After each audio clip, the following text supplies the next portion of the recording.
വീണ്ടും ഒരു ലോക്സഭാ തെരഞ്ഞെടുപ്പ് പടിവാതിക്കൽ എത്തി നിൽക്കുകയാണ്. ബി.ജെ.പി. സംസ്ഥാന അധ്യക്ഷനും എൻ.ഡി.എയുടെ ചെയർമാനുമായിട്ടുള്ള കെ. സുരേന്ദ്രനാണ് നമ്മളോടൊപ്പം ചേരുന്നത്. കേരളത്തിലെ തെരഞ്ഞെടുപ്പ് മുന്നൊരുക്കങ്ങളുമായി ബന്ധപ്പെട്ട കാര്യങ്ങൾ അദ്ദേഹം വ്യക്തമാക്കുന്നു. പുതിയൊരു തെരഞ്ഞെടുപ്പ് ആസന്നമാവുകയാണ്. എന്താണ് ഇത്തവണത്തെ പ്രതീക്ഷകൾ? കഴിഞ്ഞ ഒരു 5 വർഷക്കാലത്തെ കേരളത്തിൽ നിന്നുള്ള എംപിമാരുടെ പ്രകടനത്തെ എങ്ങനെ വിലയിരുത്തുന്നു? കേരളത്തിൽ നിന്നുള്ള എംപിമാർ എന്ന് പറഞ്ഞാൽ ഗാന്ധി പ്രതിമയ്ക്ക് മുമ്പിൽ ധർണ നടത്തുക, പാർലമെന്റ് സമീപിക്കുക, 2 ജോലിയേ ഉള്ളൂ. അതുകൊണ്ട് കേരളത്തിലെ എംപിമാരെ പോലെ നിർഗുണ പരബ്രഹ്മങ്ങളായിട്ടുള്ള ഒരു എംപിമാരും ഇന്ത്യയിൽ വേറെ എവിടെയില്ല. ഈവൻ മറ്റ് സംസ്ഥാനങ്ങളിലെ പ്രതിപക്ഷത്തിലെ എംപിമാരാണെങ്കിലും ഒന്നുമില്ല, അവർ നാടിനെ കുറിച്ച് ചിന്തിക്കും. ഇപ്പൊ ബജറ്റുകൾ വരുന്നു. ഇത്തവണത്തെ കേരള ബജറ്റും കഴിഞ്ഞു, കേന്ദ്ര ബജറ്റും കഴിഞ്ഞു. എംപിമാരുടെ ഒരു യോഗം നടന്നില്ല. സർക്കാർ വിളിക്കുന്നില്ല, ഇവർ ആവശ്യപ്പെടുന്നില്ല. എംപിമാർക്ക് ഒരു ഹോംവർക്ക് ഇല്ല. നരേന്ദ്രമോദി സർക്കാർ പ്രഖ്യാപിക്കുന്ന പദ്ധതികളുടെ ചാമ്പ്യന്മാരാവാൻ വേണ്ടിയിട്ടുള്ള ഒരു ഫ്ലക്സ് ബോർഡ് പ്രചരണം നടത്തുന്ന ജോലി മാത്രമാണ് എംപിമാർക്കുള്ളത്. ബാക്കിയുള്ള 2 ജോലിയാണ് ഞാൻ പറഞ്ഞത്. ഒന്ന്, ഗാന്ധി പ്രതിമയ്ക്ക് മുമ്പിൽ സമരം ചെയ്യുക, മോദിക്ക് 2 ചീത്ത വിളിക്കുക, പാർലമെന്റ് സമീപിക്കുക. അപ്പം എംപിമാരുടെ കാര്യം അവിടെ ഇരിക്കട്ടെ. ജനങ്ങളെ സംബന്ധിച്ചിടത്തോളം ഈ എംപിമാരെ കൊണ്ട് അയച്ചതുകൊണ്ട് പ്രയോജനമില്ല എന്നുള്ള വിലയിരുത്തൽ വളരെ ശക്തമാണ്.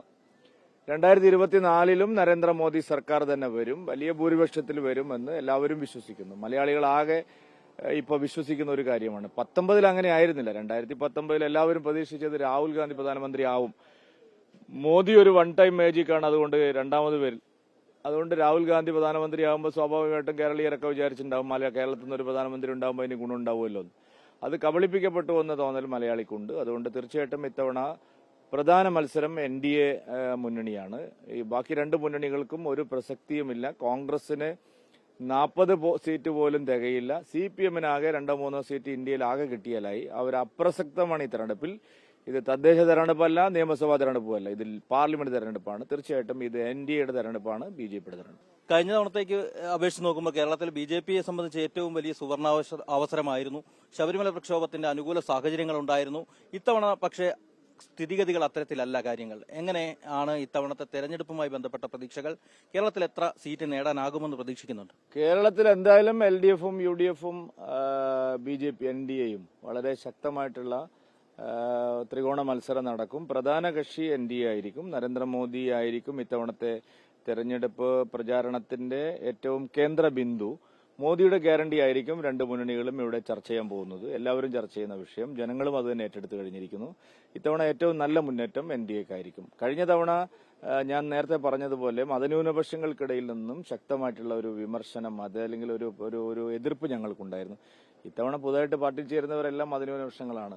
എൻ.ഡി.എ ഏറ്റവും കൂടുതൽ വളരുന്നത് മതന്യൂനപക്ഷങ്ങൾക്ക് സ്വാധീനമുള്ള സ്ഥലങ്ങളിലും കൂടിയാണ്. അതുകൊണ്ട് കഴിഞ്ഞ തവണത്തെ കാര്യമൊന്നും ഇത്തവണ ബാധിക്കില്ല. ഇത്തവണ ശക്തമായിട്ടുള്ള മുന്നേറ്റം ഉണ്ടാകും.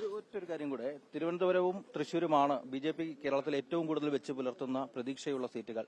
അവിടുത്തെ നിലവിലെ സാഹചര്യങ്ങൾ അനുകൂലമാണ്. തിരുവനന്തപുരവും തൃശ്ശൂരും മാത്രമല്ല, അത് മാധ്യമങ്ങൾ ഉണ്ടാക്കുന്ന ഒരു പ്രചാരണമാണ്. തിരുവനന്തപുരം, ആറ്റിങ്ങല്, പത്തനംതിട്ട, മാവേലിക്കര, തൃശ്ശൂര്, പാലക്കാട്, കോഴിക്കോട്, കാസർഗോഡ്, പല മണ്ഡലങ്ങളിലും ഇത്തവണ ആലപ്പുഴ, ഈ മണ്ഡലങ്ങളെല്ലാം, ആലപ്പുഴ കഴിഞ്ഞ തവണ ഡബിൾ വോട്ട് കിട്ടിയ മണ്ഡലമാണ്. നിങ്ങളെന്താ അത് മറക്കുന്നത്?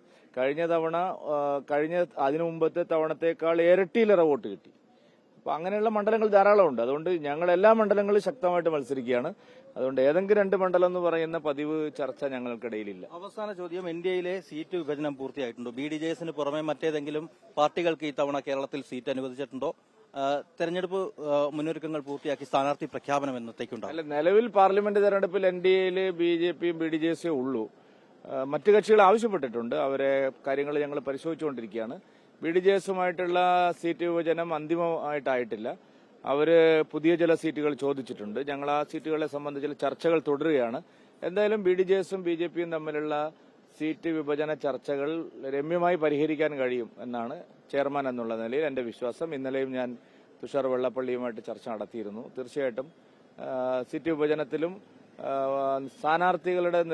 സീറ്റുകളുടെ നിർണയത്തിന്റെ കാര്യത്തിലും വളരെ പെട്ടെന്ന് നല്ല തീരുമാനങ്ങളുണ്ട്. പ്രതീക്ഷിത സ്ഥാനാർത്ഥികൾ വല്ലതും ഇത്തവണ ഉണ്ടാവും? പല സ്ഥാനാർത്ഥികളെയും ഞങ്ങൾ പരിശോധിക്കുന്നുണ്ട്.